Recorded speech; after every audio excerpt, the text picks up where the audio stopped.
ಕೆಲಸ ಹುಡುಕುತ್ತಿರುವ ಯುವಕರಿಗೆ ಉತ್ತಮ ಉದ್ಯೋಗ ಅವಕಾಶ.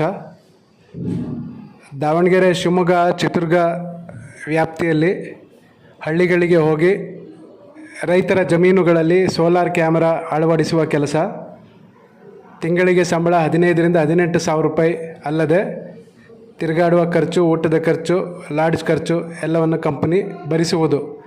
ಆಸಕ್ತರು ಕೆಳಗೆ ನಮೂದಿಸಿದ ನಂಬರಿಗೆ ಕರೆ ಮಾಡಿ.